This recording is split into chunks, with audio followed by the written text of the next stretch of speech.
ሰላምና የተከበራችሁ ውድ ቻናላችን ቤተሰቦች ዛሬ እንግዲህ በአዲስና ሰበር መረጃ እንደተለመደው ወደ እናንተ መጥተናል። ለዚህ ቻናል አዲስ ከሆናችሁ ቻናላችንን ሰብስክራይብ በማድረግ የደወል ምልክቷንም በመጫን ቤተሰብ እንድትሆኑ ስል በታላቅ አክብሮትና ትህትና ጠይቃችኋለሁ። ዛሬ ወደ ያስኩላችሁ እጅግ ልብ ሰባሪ አሳዛኝ መረጃ አልፋለሁ። በብዙዎቻችን ዘንድ እንግዲህ ልብ ከሰበሩ ጉዳዮችና ክስተቶች መካከል የአማን ፍስሐጽዮን ህልፈት ብዙዎችን እያስለቀሰ ያለ ጉዳይ ሆኗል። አሁን ባለን መረጃ መሰረት ሉላ ገዙ በቀብር ስነስርዓቱ ለምን አልተገኘችም? ሌሎች አርቲስቶች ለምን አልተገኙም? የዶክተር አብይ መግለጫ ምን ነበር? በሰዓቱ በተገኙ ሰዓት የቀብር ስነስርዓቱ ላይ ዶክተር አብይም ጭምር ተገኝቶ ያዘን መግለጫቸውንም ሰጥተዋል። ይህንንማ ሌሎች መረጃዎችን ሰብሰብ አድርገን ይዘናል። እስከ ፍጻሜ የምታደምጡን ከሆነ እያንዳንዱን ነገር እናስደምጣቸዋለን። ለዚህ ቻናል አዲስ ከሆናችሁ ቻናላችንን ሰብስክራይብ በማድረግ የደወል ምልክቷንም በመጫን ቤተሰብ እንድትሆኑ ስል በታላቅ አክብሮትና ትህትና ጠይቃችኋለሁ። ቀጥታ ወደ ዛሬ ያስኩላችሁ መረጃና ሀሳብ አልፋለሁ። እስከ ፍጻሜው አብራችሁኝ ቆዩ። በኢትዮጵያ የቴሌቪዥን ታሪክ ፊተኛና ቀደምት ስም ካላቸው መካከል አቶ አማን ፍስሐጽዮን የመጀመሪያኛ ዋነኛ እንደሆኑም ይነገራሉ። የራሳቸውን የቴሌቪዥን ማሰራጫ ጣቢያ በግል ሰዎች ከፍተውና የራሳቸውን ፕሮግራም አዘጋጅተው እንዲሰሩ ትልቅ ተጽዕኖ እንደፈጠሩ ይነገራል። ያንን ተከትሎ በተለያዩ የኢትዮጵያ ሚዲያዎች ላይ ትልቅ ተጽዕኖ እንዳላቸውና ፖለቲካውም ዘርፍ ትልቅ አሻራ እንዳሳረፉ ይነገራል። ይህንንም አስመልክቶ ከአብይ አህመድ ጋር የቅርብ ግንኙነትና ወዳጅነት እንዳላቸው ይነገርላቸዋል። አማን ፍስሐጽዮን ከህልፈታቸው ጀምሮ እስከዛሬ ድረስ ሳምንታት እስከሚቆጠሩ ድረስ የቀብር ስነስርዓታቸው ሳይፈጸም የዘገየበት አንዳንድ ጉዳዮች እንኳን ቢኖሩም በስተመጨረሻ ወደ እልባቱም ደርሷል። ዶክተር አብይን ጨምሮ ትላልቅ የመንግስት ባለስልጣናት፣ አዳነች አቤቤንም ጨምሮ ብዙ የመንግስት ከፍተኛ ባለስልጣናት ተገኝተውበታል። የሱ ህልፈት ብዙ መነጋገሪያዎችን ቢፈጥርም የኋላ አዳዲስና ሰበር መረጃዎች ደግሞ እየወጡ ነበር። የአስክሬን ምርመራ ለምን ማድረግ አስፈለገ የሚለው ጥያቄ በአንዳንዶች ዘንድ እንኳን ቢነሳም በአሜሪካን ሀገር ካረፈ በኋላ ባረፈበት ሆስፒታል ሙሉ በሙሉ የአስክሬን ምርመራ ከተደረገ በኋላ አንዳንድ የጸሎት መርሃ ግብሮች ከተናቀቁ በኋላ ነው እንግዲህ ወደ ቦሌ ኤርፖርት አስክሬኑ የተሸኘ ይታወቃል። ይህንን አስመልክቶ ኢቢኤስ ቴሌቪዥን እና ሌሎች የመንግስት ባለስልጣናት አንዳንድ ማስጠንቀቂያዎችን አስቀድሞ መናገራቸውን ተከትሎ ምንም አይነት የካሜራ ቀረጻም ሆነ ምንም አይነት ጋጋታ የግል ጣቢያዎችም ሆነ በግለሰብ ደረጃ ስልክ እንቅስቃሴ እንዳይኖር መከልከሉ ታውቋል። ይህንን ተከትሎ ብዙዎቹ በሰዓቱ በነበረ ሁኔታ እጅግ ደስተኛ እንደሆኑና የሚዲያ ሽፋን የሚሰጡ ኢቢኤስ ቴሌቪዥን እና ኢቲቪ እና ፋናን ጨምሮ ተጨማሪ ቲቪዎች ብቻ ወይም የቴሌቪዥን ማሰራጫ ጣቢያዎች ብቻ እንጂ የግለሰብ ካሜራ ስልክም ሆነ የተለያዩ ነገሮች መከልከላቸው ይታወቃል።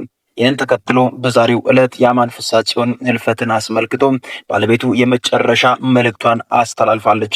እጅግ ልብ ሰባሪውና አሳዛኙ ህልፈት 26 ዓመት የቆየ የፍቅር ታሪክ ለአንዴና ለመጨረሻ ላይገናኙ የሚሰናበቱበት እንደሆነ ተነግሯል።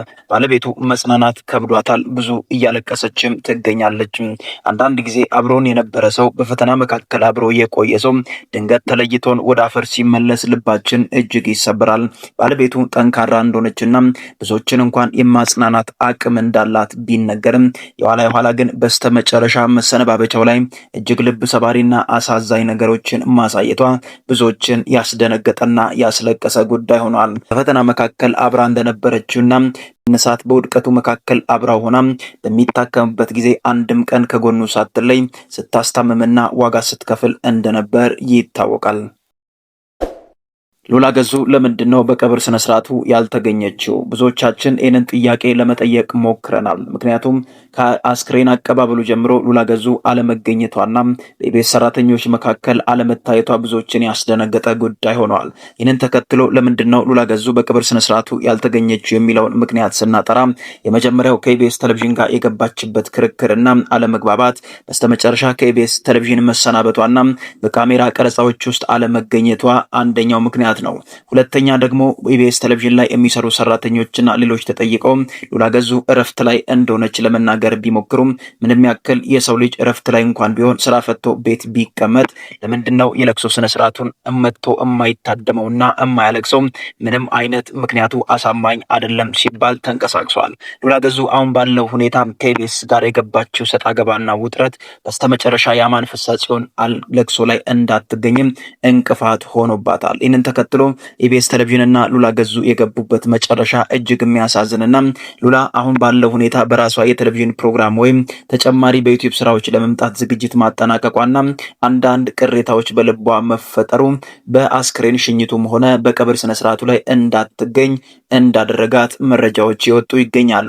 ሉላ ገዙን አላየናትም ምን ሆና ነው የሚሉ ሰዎች ቢበራከቱም ነገር ግን በሰዓቱ ምንም አይነት መልስ ለመስጠት የደፈረ ጋዜጠኛ ባይኖርም አሁን ባለን መረጃ መሰረት ሉላ ገዙ አሁን ባለችበት ሁኔታ ከኢቢኤስ ጋር ያላት ነገር ሙሉ በሙሉ መቆራረጡና ለአንዴና ለመጨረሻ ጊዜ እንደማትገኝ መናገሯ ብዙዎችን ያሳዘነ ልብ የሰበረ ጉዳይ ሆኗል።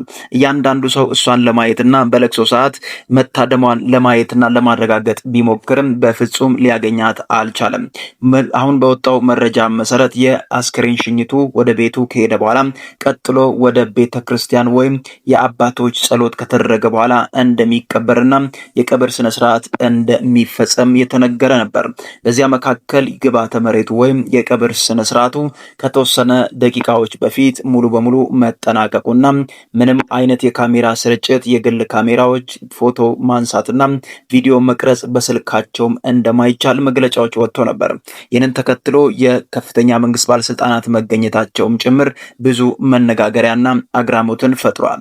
ሉላ ገዙ ምንም ያክል ፈተናዎችን በኢቢኤስ ቤት ብታሳልፍ ነገር ግን ድንገተኛ ሆኖ ወደ ህይወቷ የመጣባት ነገር እንዳሳዘናትና ልቧን እጅግ እንደሰበረ ተነግሯል። የ26 ዓመት ፍቅሯን ለአንዴና ለመጨረሻ ጊዜ ባለቤቱም ተሰናብታለች። ልጆቹ ህፃናቱ በእንባ እየተራጩም ይገኛሉ። አባታቸውን ለአንዴና ለመጨረሻ ጊዜ አፈር አልብሰዋል። ሁሉም ልባቸው ተሰብሮ እያለቀሱም ይገኛሉ። ታላቅ ልጃቸውም ያሳየው ፊትና ለቅሶ ብዙዎችን ልባቸውን የሰበረ ያስለቀሰና የኢቢኤስ ሰራተኞችን ሙሉ በሙሉ ልባቸውን የሰበረ ጉዳይ ሆኗል።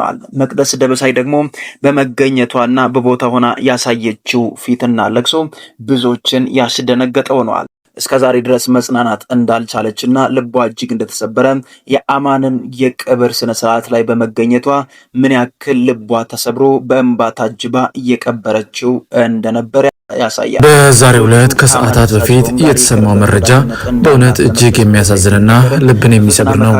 በኢትዮጵያ የግል የቴሌቪዥን ጣቢያዎች ዘንድ ፈርቀዳጅ ሆኖና በብዙ ኢቢኤስ ቤት ብዙ ትኩረቶችን እንድታገኝ እንደመከራት በመቀጠል ደግሞ ብዙ ውለታ እንዳለባት መቅደስ ደበሳይ ተናግራለችም። ባለቤቷ በብዙ ሀዘንና ለቅሶ ውስጥ ሆና ለአንዴና ለመጨረሻ ጊዜ የምትወደውን ባሏን ተሰናብታለችም። ለኢቢኤስ ሰራተኞችና በመላው ኢትዮጵያ ውስጥ ለሚገኙ ኢትዮጵያን በሙሉ ሀዘናችን ከልብ ነው። የአማን ፍሳጽዮን ህልፈት ብዙዎችን አሳዝኗል።